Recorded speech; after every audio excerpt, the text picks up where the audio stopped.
वो भी atom bomb वाली, जिसे जंग का सबसे विनाशक हथियार माना जाता है। मगर अब तो ये भी आशंका जताई जा रही है कि जिस तरह दूसरे विश्व युद्ध का अंत एटमी धमाके के साथ हुआ था, उसी तरह ईस्टर्न यूरोप में छिड़ी यूक्रेन वॉर का द एंड भी परमाणु विस्फोट के साथ ही होगा, जिसका मतलब ये कि लाखों लोग बेमौत मारे जाएंगे, बेहिसाब तबाही होगी।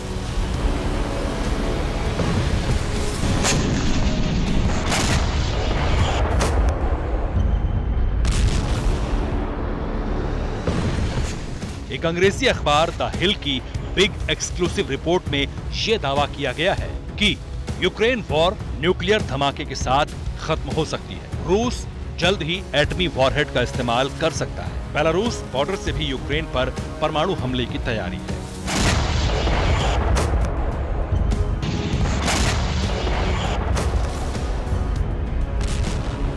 द हिल की ताजा रिपोर्ट में परमाणु युद्ध का जो दावा किया गया है, अगर वाकई उसमें रत्ती भर भी सच्चाई है, तो यकीन मानिए पुतिन के एटमी प्रकोप से सिर्फ यूक्रेन ही नहीं बल्कि पूरे यूरोप का बचना नामुमकिन है।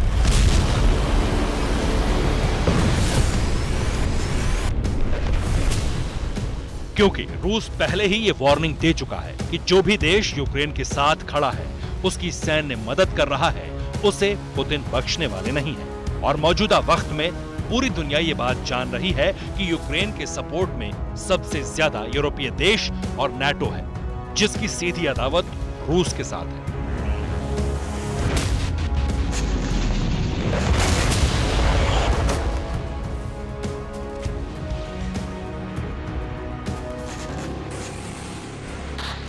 तो क्या यूक्रेन समेत यूरोप में फर्स्ट एटमी वॉर का आगाज होने वाला है?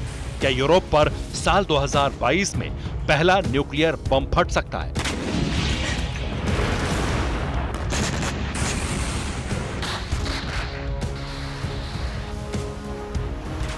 क्या पुतिन के एटमी ताप से यूक्रेन के तमाम हितैषी साफ होने वाले हैं? दरअसल यूक्रेन से वॉर के बीच रूस की एटमी तैयारियां भी इस बात के संकेत दे रही हैं कि अब पुतिन कुछ बेहद विस्फोटक और विनाशकारी कर सकते हैं।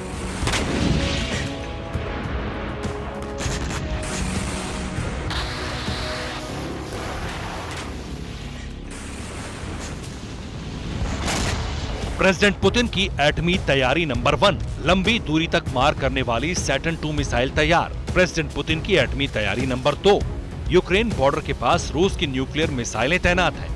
प्रेसिडेंट पुतिन की एटमी तैयारी नंबर 3, नॉर्थ अटलांटिक सागर में परमाणु सबमरीन की तैनाती। प्रेसिडेंट पुतिन की एटमी तैयारी नंबर 4, ब्लैक सी में विध्वंसक मिसाइलों से लैस जंगी बेड़े तैनात हैं। प्रेसिडेंट पुतिन की एटमी तैयारी नंबर 5, बेलारूस बॉर्डर पर इस्कंदर M मिसाइलों की खेप रेडी है।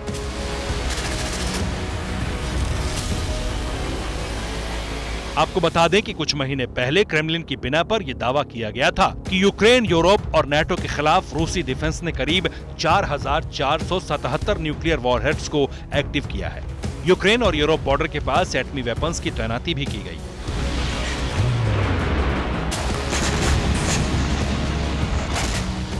लेकिन इसके बाद अमेरिकी रक्षा मुख्यालय पेंटागन से भी एक रिपोर्ट जारी की गई थी, जिसमें यह बताया गया था कि पुतिन की आक्रामक तैयारी के खिलाफ अमेरिका ने भी जोरदार मोर्चेबंदी की है। और वो ये थी कि पेंटागन ने 5 यूरोपीय देशों में 100 न्यूक्लियर वॉरहेड एक्टिव किए थे।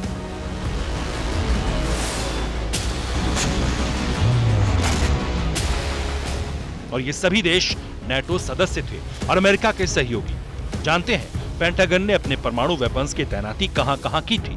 इस एनिमेशन के जरिए पूरी भौगोलिक स्थिति समझिए।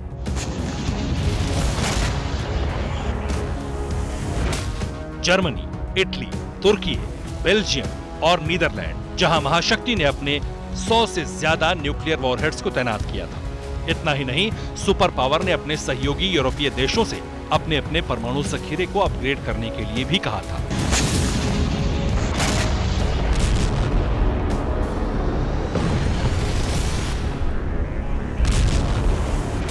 इस तरह परमाणु हथियारों का एक्टिव होना मॉस्को से लेकर यूरोप तक बेहद सन्न करने वाली बात है।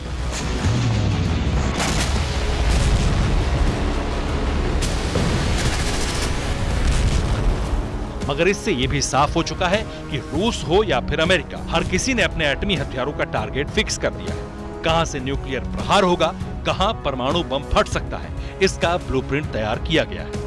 इंतजार है तो सिर्फ एक चिंगारी का, और शायद उसे भी यूक्रेन युद्ध ने सुलगा दिया है।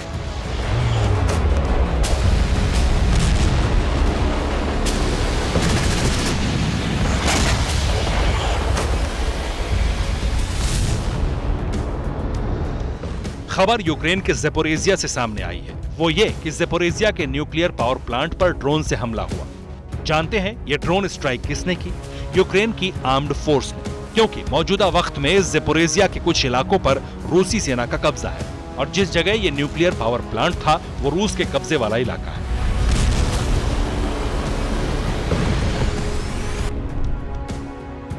रूस की सेना ने इसे अपने कंट्रोल में ले रखा था।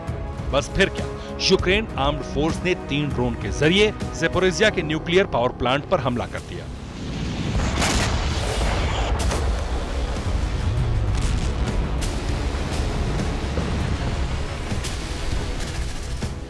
हालांकि रूसी रक्षा मंत्रालय के मुताबिक रूसी सेना ने अपने डिफेंस सिस्टम से यूक्रेन के ड्रोन को तबाह कर दिया, लेकिन ड्रोन हमले के चलते न्यूक्लियर पावर प्लांट को मामूली नुकसान झेलना पड़ा है। दरअसल ये परमाणु प्लांट यूक्रेन ही नहीं बल्कि यूरोप में सबसे बड़ा है। अगर इसमें धमाका हुआ तो विनाशक तबाही मचना तय है। ज़ेपोरिजिया के परमाणु प्लांट पर हुए हमले के बाद रूस के तेवर भी आक्रामक हो चुके हैं। रूसी विदेश मंत्री सर्गेई लावरोव ने यूक्रेन को चेतावनी दे दी है।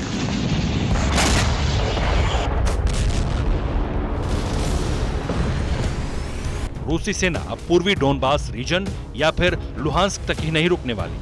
अब रूस की निगाहें खेरसोन, ज़ेपोरिजिया समेत यूक्रेन के तमाम इलाकों पर है। जल्द ही रूसी डिफेंस पूरी ताकत के साथ इन सभी इलाकों पर हमला करेगा और अपने कंट्रोल में लेगा।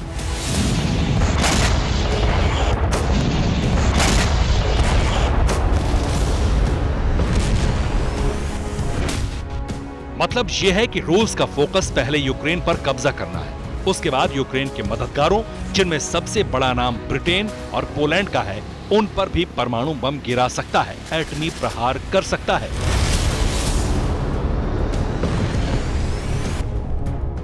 जिसकी धमकी रूस लगातार पिछले कई महीनों से दे रहा है। Bureau report, TV9 Bharatvarsh. क्या आप अपनी कृषि भूमि से 10 गुना ज्यादा कमाना चाहते हो? तो फ्रीडम ऐप को अभी डाउनलोड कीजिए और साधकों से सीधे सीखिए।